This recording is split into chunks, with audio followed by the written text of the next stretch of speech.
আসসালামু আলাইকুম। অনেকদিন পরে আবার কিছুটা সমসাময়িক রাজনৈতিক বিষয় নিয়ে কথা বলছি। ওসমান হাদির যে হত্যাকাণ্ড আমরা প্রত্যক্ষ করলাম গোটা জাতি, এটা এটা যে আমাদেরকে কিভাবে ছুঁয়েছে, কিভাবে আমাদেরকে এফেক্ট করেছে, সেটা আমাদের প্রতিক্রিয়া সেখান থেকে বোঝা যায়। অনলাইনে, অফলাইনে, দেশে, দেশের বাইরে। একজন রাজনীতি নিয়ে খুব উৎসাহী একজন ব্যক্তি হিসেবে ওসমান হাদির এই অকাল মৃত্যু এটা আমাকেও দারুণভাবে প্রভাবিত করেছে আসলে। তার মৃতদেহ আজকে সিঙ্গাপুর থেকে আসলো। আমি যেই আম হাসপাতালের সাথে সংশ্লিষ্ট সিঙ্গাপুর জেনারেল হাসপাতাল, সেখানেই তার আ শেষ অন্তিম চিকিৎসা হয়েছে। আমার যারা সহকর্মী তারাই আসলে এর পুরো ম্যানেজমেন্টের সাথে জড়িত ছিল। ইন্টারন্যাশনাল কোলাবোরেশন অফিস যেটাকে বলে আরকি। তারপরেও আ তার অবস্থার একদম পরিস্থিতি সবই জানতে পারছিলাম।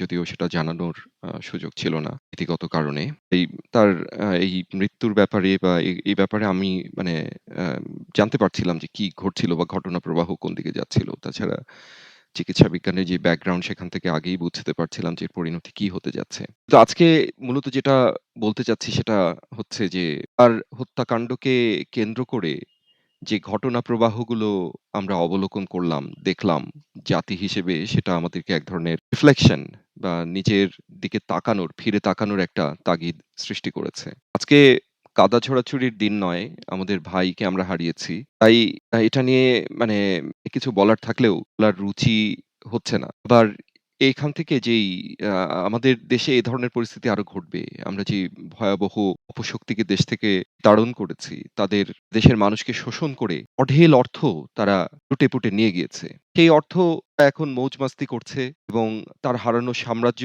ফিরে পাওয়ার চেষ্টা করবে। আর সেটা যদি সম্ভব নাও হয়, ফেলে যাওয়া রাষ্ট্রের মানুষরা যেন শান্তিতে থাকতে না পারে তার যাবতীয় ব্যবস্থা তারা করবে। চেষ্টা তারা চালিয়ে যাবে। তাদের টাকার তো অভাব নেই। কাজেই হাদির মতো পরিস্থিতি আরো সামনে হতে পারে। তাই আমার মনে হয় যে কিছু বিষয় আমাদের একটু মানে introspection যেটাকে বলে বা নিজের ভেতরের দিকে তাকানোর প্রয়োজনীয়তা আছে। আর হত্যাকাণ্ডের পরপরই হঠাৎ করে কোন রকম কোন এভিডেন্স ছাড়া সম্পূর্ণভাবে রাজনৈতিক উদ্দেশ্য প্রণোদিতভাবে একজন রাজনৈতিক নেতাকে সিনিয়র পারসন কে যেভাবে অপদস্থ করা হলো, গোটা অনলাইন সয়লাব করে দেয়া হলো তার বিরুদ্ধে একটা মিথ্যা অবমাননা কর প্রপাগান্ডা দিয়ে বা মিথ্যা যে অপপ্রচার দিয়ে একজন মানুষকে আপনার পছন্দ না হতে পারে, তার অন্য অপরাধ থাকতে পারে, সে অপরাধে তার শাস্তিও হতে পারে। কিন্তু তাকে খুনি সাব্যস্ত করে ফেলা, ভাই এটা কি ধরনের নীচতা?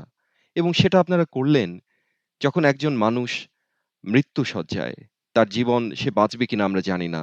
তার রক্তক্ষরণ হচ্ছে মস্তিষ্কে। এমন একটা পরিস্থিতিও আপনাদেরকে নিবৃত্ত করতে পারল না। আমি কোন দল বা ব্যক্তির নাম উল্লেখ করতে চাই না। যারা এই কাজটি করেছেন, তাদের জাস্ট নিজেদের দিকে একটু তাকানোর অনুরোধ আমি জানাই। আমি নিজে খুব ভালো মানুষ বা তারা যাদের বিরুদ্ধে বলেছেন বা যাদের বিরুদ্ধে তাদের অ্যাক্টিভিজম তারা খুব ভালো মানুষ। এমন কিছু দাবি আমি করছি না। এটা খুব বেসিক একটা মানবিক একটা প্রশ্ন। যে আপনার ভাই, আমাদের ভাই একজন মৃত্যুশয্যায়। আপনি কিছু না জেনে, কোন প্রমাণ ছাড়া ১ম এই একজন মানুষকে আপনি জড়িয়ে তার দিকে তাকে হত্যাকারী হিসেবে আপনি চিহ্নিত করলেন। সেই মানুষটা খারাপ হতে পারে, আপনার অপছন্দের মানুষ হতে পারে। কিন্তু আপনি তাকে হত্যাকারী বানায় দিবেন ভাই?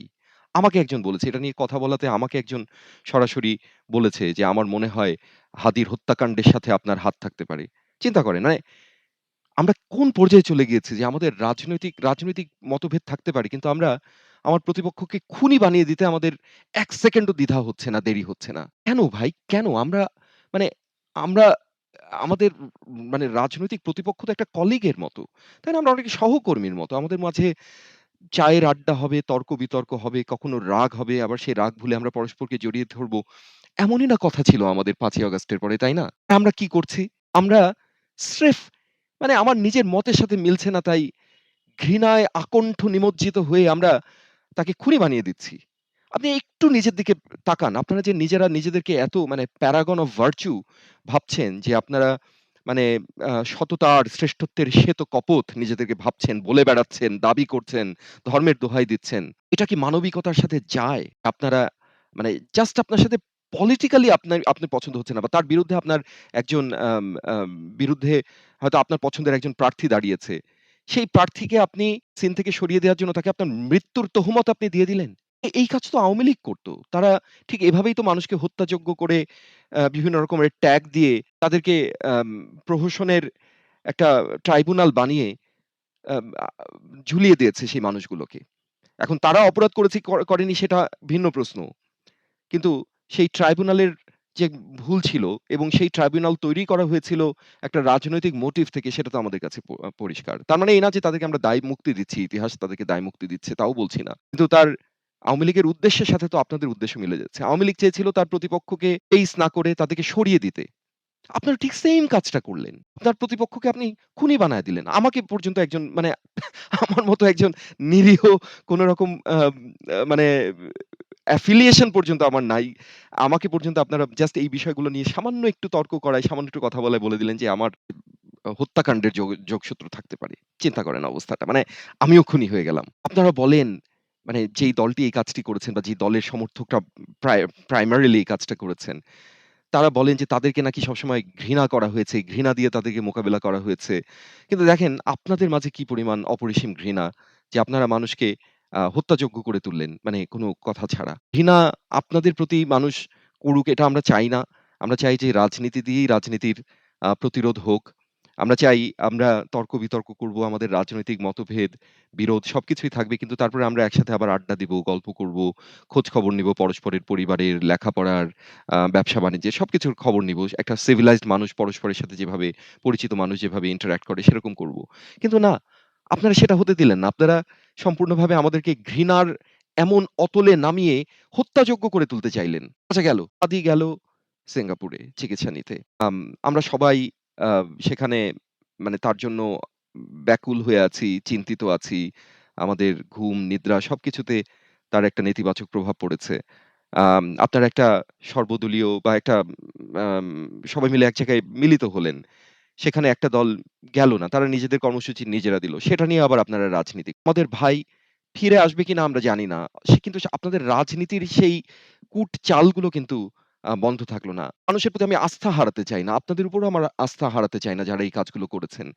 কিন্তু আমার একটা অনুরোধ থাকবে যাদের প্ররোচনায় আপনারা এই কাজগুলো করলেন, তাদের মোটিভ গুলো একটু ভেবে দেখার চেষ্টা করবেন প্লিজ। তাদের মোটিভ ভালো নয়।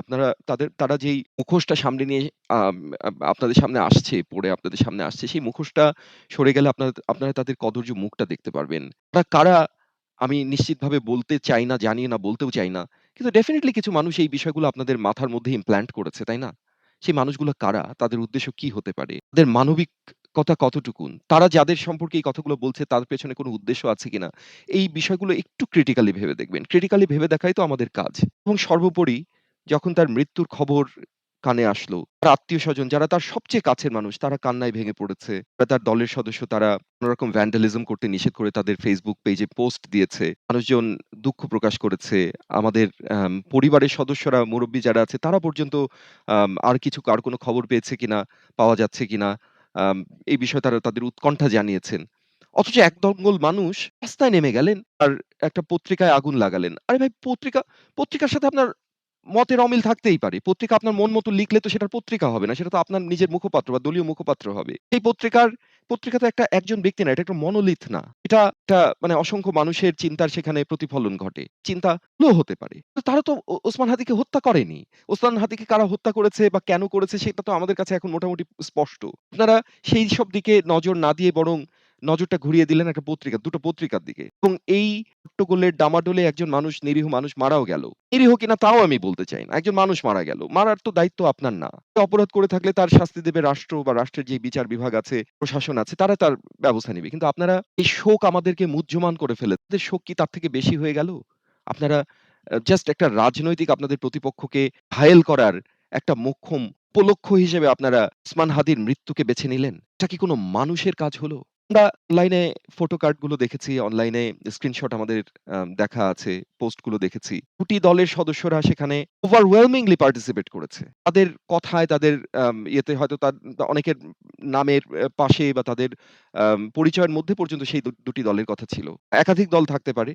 বাট predominantly ২ টো দল সেখানে আমাদের চোখে পড়েছে যার সদস্যরা এই কাজগুলো করেছেন। তাদের নেতৃবৃন্দ কিন্তু বারবার পরবর্তীকালে যদিও তারা উস্কে দিয়েছেন বা উস্কানিমূলক বক্তব্য তাদের ছিল বলে আমার মনে হয়েছে। কিন্তু সেখানে আমি যেতে চাই না। কিন্তু সে দলের সদস্যরা সেখানে overwhelmingly অংশগ্রহণ করেছে এই ধ্বংসযজ্ঞের কাজে। এটা তো কোনোভাবেই উচিত হয়নি। তো আমার যেটা মনে হয় যে একটা civilized society গড়তে গেলে একটা যে বাংলাদেশ আমরা চাই, যে বাংলাদেশ ওসমান হাদি চেয়েছিল, সেই বাংলাদেশ কেবলমাত্র ঘৃণা, বিদ্বেষ আর আম আ মানে আরেকজনের উপর দোষ চাপানো এগুলোর মধ্যে দিয়ে অর্জন করা যাবে না ভাই। এই দেশ গড়তে হলে আপনাকে আমাকে শান্ত হতে হবে, civilized হতে হবে, নিজেদের কাজে মনোযোগ দিতে হবে, নিজেদের কাজে ফিরে যেতে হবে, একটা সুন্দর সমাজ তৈরি করতে হবে, solidarity থাকতে হবে পরস্পরের প্রতি। আপনি তো আপনার একটা দলকে, একটা গোষ্ঠীকে আপনি আদার করে দিতে পারেন না। এভাবে করে তো আপনি রাষ্ট্র তৈরি করতে পারেন না। আপনাদের এই ধরনের কর্মকাণ্ড যদি চলে, এই রাষ্ট্র কি দাঁড়াবে? এই রাষ্ট্র কি সেই রাষ্ট্র হবে যা ওসমান হাদি চেয়েছিল, যার জন্য তার বুকের রক্ত দিল? সেই ওসমান হাদির দিকে তাকিয়ে হলেও ভাই আপনারা একটু শান্ত হন। আপনারা রাষ্ট্রটাকে একটু শান্তিপূর্ণ পরিবেশের দিকে নেন। লেখাপড়া করেন, ব্যবসা-বাণিজ্য করেন। আপনাদের এই ধরনের কর্মকাণ্ড কি এই দেশের অগ্রগতির জন্য সহায়ক? নাকি অগ্রগতির পথে প্রতিবন্ধকতা? আপনারাই বলেন। ভাই আমার উত্তর দেওয়ার দরকার নেই। আপনি একজন সাধারণ মানুষ হিসেবে এই প্রশ্নটার উত্তর দেন। তারা রাষ্ট্রকে একটা নিয়মতান্ত্রিক প্রক্রিয়ায় সামনের দিকে এগিয়ে নিয়ে যেতে চায়। তাদেরকে আপনারা চিনুন, তাদেরকে আপনারা ঘৃণা করবেন এটা তো ঠিক নয়। তাদের ভুল ভ্রান্তি থাকলে সেগুলো নিয়ে তর্ক-বিতর্ক হতে পারে। কিন্তু তাদেরকে আপনারা ঘৃণার অতলে তলিয়ে গিয়ে হত্যাযজ্ঞ করে ফেলছেন। আ এ এটা তো আসলে কোনো সমাধান হতে পারে না। যারা এ ধরনের মব সৃষ্টি করছেন বা করার পরিকল্পনা করছেন সেখান থেকে বেরিয়ে আসুন। যারা আপনাদেরকে এই ধরনের উস্কানি দিচ্ছে তাদেরকে চিনে রাখুন। আর যারা একটা আম সুসংহত বাংলাদেশের দিকে নিয়ে যাওয়ার চেষ্টা করছে এই দেশটাকে, দেশের শিক্ষা, স্বাস্থ্য, অর্থনীতি, কাজ এসব ক্ষেত্রে সুযোগ সৃষ্টি করার জন্য যারা সুনির্দিষ্ট কর্মপরিকল্পনা দিচ্ছে তাদেরকে আপনারা সমর্থন করুন। সমর্থন যদি করতে না পারেন, অন্তত তাদেরকে ঘৃণার চোখে দেখবেন না, ঘৃণা করবেন না। ঘৃণা কোনো সমস্যার সমাধান করতে পারে না। ঘৃণা কেবলমাত্র আমাদের দেশকে আরো বিভাজিত করবে এবং আমাদের এই বিভাজন আমাদের শত্রুকে আমাদের শক্তিশালী করবে। ওসমান হাদির যে স্বপ্ন, সেই স্বপ্নকে ধূলিসাৎ করবে। কাজেই আপনারা যারা মনে করছেন ওসমান হাদিকে আপনারা খুব সম্মান করে ফেলছেন, আপনারা তা করছেন না। ওসমান হাদির মৃত্যুকে ব্যবহার করে আপনারা রাজনৈতিক ফায়দা নেয়ার চেষ্টা করেছেন এবং ওসমান হাদির জীবনের স্বপ্নকে আপনারা চুরমার করে দিচ্ছেন। কাজেই সেখান থেকে আপনারা ফিরে আসুন।